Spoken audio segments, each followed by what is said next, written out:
into the world, and it wasn't God. And we must remember that every one of the people who died in the Haiti earthquake would eventually have died anyway. That was a great explanation, Pastor. Thank you for your enlightened words from your own mouth. Are you ready? I want in. This word comes through a number of different confirmations that he spoke to me through a set of numbers. I think I mentioned it in one of my previous videos, but this word, comes from a set of numbers: 811, 511, 0234, and 287. Okay, so I'll get into the numbers first. So 811, like I said in the previous word, a cluster, a bunch of grapes. So that will be significant. That led me to scripture. Okay, 0234 means a reminder, specifically remembrance, memorial offering. Okay, 511, higher, to a more honorable place, above, to a more conspicuous place. And then conspicuous means the place that something can be seen, so it can be observed and easily seen by interested and disinterested parties, clearly visible, easily seen. And then the last was 287. Its usage means a change, in exchange, reciprocal good deeds, services, a fitting requital, recompense. He completed this word the other day when I saw 287 on the back of a license plate. It was literally, the license plate just said 287. And right after I saw that, I looked up and I saw a huge rainbow in front of me. I was on the highway. I took a picture, so I'm seeing if I can put it in here, and then when I looked back at the picture of the rainbow, I saw the timestamp of when I took the picture, and it was 7:11 p.m. So he had me look into the word requital, and it means to make appropriate return for a favor, service, or wrongdoing, a requiting or being requited, something given or done in return, repayment, reward, retaliation, or compensation.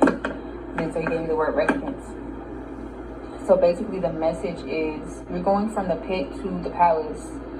This is a season of elevation and promotion, and he's been speaking that to me a lot, and he's been constantly bringing me back to the story of Joseph in Genesis, the story of Joseph. Okay, and then your prayers have been heard, your fasting, giving, sowing, healing work, etc. has paid off. Your training has been completed. Now is the time to be restored. You have been remembered. So then the scripture he gave me was two scriptures. The first was Genesis chapter 40. I'm going to start at verse 9. So the chief cupbearer told Joseph his dream. He said to him, in my dream I saw a vine in front of me, and on the vine were 3 branches. As soon as it budded, it blossomed, and its clusters ripened into grapes. Pharaoh's cup was in my hand, and I took the grapes, squeezed them into Pharaoh's cup, and put the cup in his hand. This is what it means. Joseph said to him, the 3 branches are 3 days. Within 3 days, Pharaoh will lift up your head and restore you to your position, and you will put Pharaoh's cup in his hand, just as you used to do when you were his cupbearer. But when all goes well with you, remember me and show me kindness. Mention me to Pharaoh and get me out of this prison. The next scripture was Acts 10:30-31, and this is the Amplified Version. Cornelius said, 4 days ago to this hour, I was praying in my house during the 9th hour, 3 to 4 p.m., and a man dressed in bright, dazzling clothing suddenly stood before me, and he said, Cornelius, your prayers have been heard, and your acts of charity have been remembered before God, so that he is about to bless you. So literally, the Lord is about to bless somebody. You are about to experience miracles, breakthroughs. You're about to experience open doors for you. You're about to experience your elevation.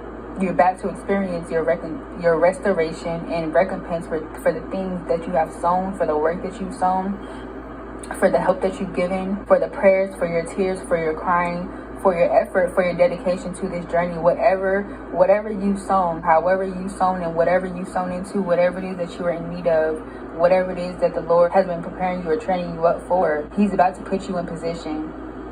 He's about to put you in position. He's about to restore the things that you lost, the areas that you have been lacking, and the areas that you may have sacrificed for what He's called you to do. And we know that when God restores, He restores beyond what it is you lost. He restores better than what it is you had the first time. From the pit to the palace, elevation, promotion. Your prayers have been heard. Your fasting, giving, sowing, healing work, your dedication, etc. has paid off. Now is the time to be restored. You have been remembered. Again, that was Genesis 40, 9 through 14, and Acts 10, 30 through 31. And those scriptures will be in the description box. I pray this word blessed whoever it was for. Pray that this word uplifted your spirits if you were in need of it. Take this word back to the Lord. Ask the Lord to confirm His word for you, to give you specific details, insight, and instruction. Test the spirit, of course. Share this word with anyone who you feel needs to hear this word. Don't forget to like, comment, and also subscribe to the channel if you're new here. Hit the notification bell so that you'll be notified of any future uploads when I post, and I'll be back soon with another word. Thank you, good and faithful servant. I have prophets of different ages to attract and be the shepherd of people that are their peers. Some are spiritually older than those that have been in the building for 40 years. I communicate differently because they know me and I know them. Each one of us has an individual relationship. You guys have had a lot of help. I suggest you accept it.